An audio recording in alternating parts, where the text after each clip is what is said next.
Today's question is, do you like gold? Comment that down below, because if you do, you're automatically entered into a giveaway for 100 XRP.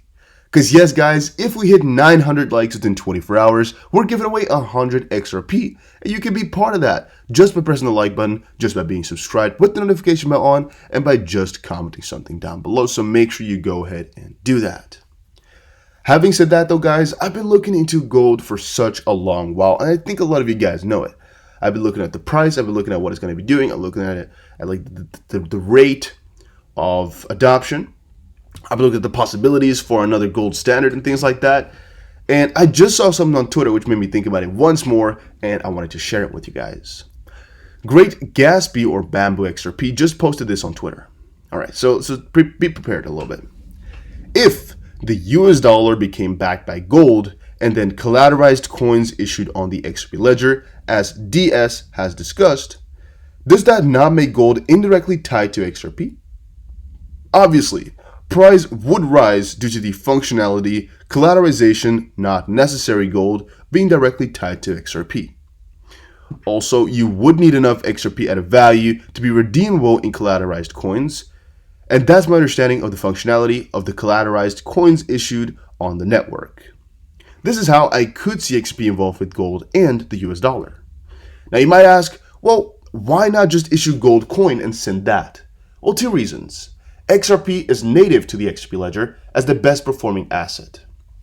The other being, if you sent gold coin and someone wanted something else, you still need to swap and the physical gold isn't exchanged. It's the collateral that was exchanged. You can't send gold coin because it's the collateral and you're not giving up possession of the actual gold. You're simply leveraging it to swap ownership of it. So it's actually not a strange theory as you might think. It's actually not as far-fetched as you may believe as of this point. And basically the reason for that is the first part here. If the US dollar became backed by gold, right? So if US dollar became backed by gold, which anybody I think could understand, and then collateralized coins issued on the XRP ledger. So those collateralized coins, again, the gold-backed US dollar, the collateralized coins issued on XRP ledger, does that make gold indirectly tied to XRP? Yes, it kind of does, because then it's kind of like a three-way where US dollar backed by gold and XRP works on top of all of that. It's also on XRP ledger theoretically. So now the thing here is, or one thing I kind of see far-fetched, is the fact that they were to collateralize coins, or at least issue those collateralized coins on the XRP ledger. I'm like, why would you do that exactly? Because it's going to be a difficult situation to get that going on. The only thing is, if it's already there, let's say some party actually is like, yeah, I want that. From that point on forward, it would actually work ridiculously well, right? I've been thinking about it for a little bit, but the reasons for using it are way better than the reasons for not doing it. However, again, US dollar becoming backed by gold is another unknown, and it's another one that a lot of people are against. Been looking into that a little bit about what people want, and basically whenever you check out the world reserve currency and the fact that there used to be a golden standard, a lot of people go like, yeah, but it didn't work out for some reason, right? Which I can understand as well. I actually don't know if there's gold standard in this one. Yeah, there is. Okay, so here are key takeaways about how we got that world reserve currency. The first US dollar, as it is known today, was printed in 1914 upon the creation of the Federal Reserve Bank. Kind of crazy, it's only 106 years ago that was created. Feels like it's been there forever, but it's only a little bit more than 100 years. During WW2, the US supplied the Allies and got paid in gold, propelling the US to the largest holder of gold. So basically here, there's nothing else that you could pay with, right? Which is a very, very big friction. But let's say, for example, I want something done, and I really don't need your currency because, well, everything might collapse. Let's say, for example, now the US dollar, right? You're in the US, I'm in whatever other country I am in. You're like, well, let me pay you in dollars. I'm like, frick your dollars, dude. What am I going to do with that one? It might collapse right now because of all the massive QE and things like that. He's like, all right, what can I pay you with? I'm like, well, the only asset that's going to stay forever, something that can't be altered, or at least you guys know what I mean. Like, you can't really do anything because of QE with it. You can't really do anything crazy with it. Give me some gold. And especially when all countries are in this like uncertain situation with their currency, where nobody knows if their currency is going to survive. Currencies are being kind of formed and changed all the time.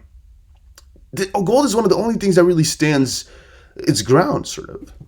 After the war, after the US had most of the gold, countries linked their currencies to the dollar because that was the most prominent, currency at that point, because that currency was linked to gold. So basically, a lot of these currencies could not be linked to gold directly because it didn't have large holdings of it. So basically, you're just then betting on another asset which you don't even have, which you don't really know too much about in that sense. So basically what you're doing then is the same system as the US dollar is right now, where it's just based upon trust in the government, right? If you don't back it up by gold, and you don't even have gold, theoretically speaking, then, yeah, you can't really back it up. And so it's just another piece of faith, which is just the same as the system as it is now. So, all right. Everybody was using the US, though, or at least all the countries were to just kind of tie whatever they had to that price of the US dollar, because that was what was kind of real. It was linked to to gold, and so that was the only one that's real, and that would not change too much. Because thinking about it once more, all those currencies, they don't really know how to value it. It's just a trust in the government. But if you lose the war, yeah, your government is kind of lost and gone. So the only thing you can trust, which is a fun kind of quote, is trust in gold, right? Because that's the only thing you can trust in, because the rest can kind of fade away, except for gold. After war, they try to do that. Link the currency to the dollar, which was linked to gold. Again, to get into the loop, the little three-way, like I just explained, with XRP, like they would kind of get into. The US dollar became backed by gold, which is the situation that was in here already. And then collateralized coins issued on the XP ledger. It's kind of the third element of the whole party, right? To make it collateralized on XRP ledger.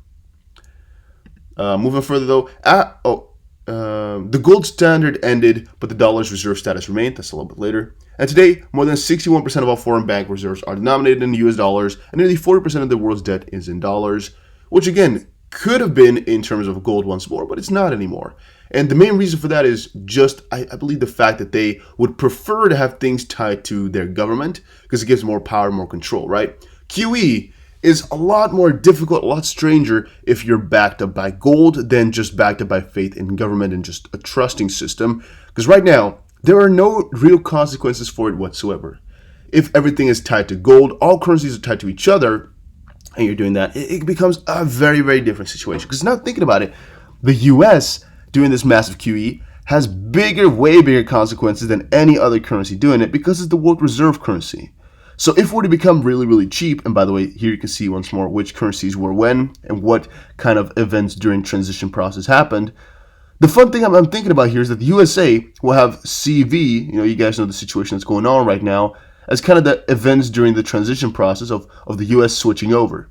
Because the US started in 1920, if I'm not mistaken, in 1920. Yeah, here you can see 1920. First of all, it was Portugal, then Portuguese succession crisis, Iberian Union kind of faded it out.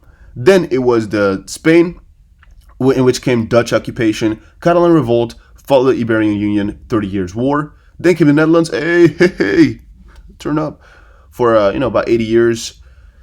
Dutch East India Company declined, Anglo-Dutch Wars. Then came France, French Revolution came, Napoleonic Wars.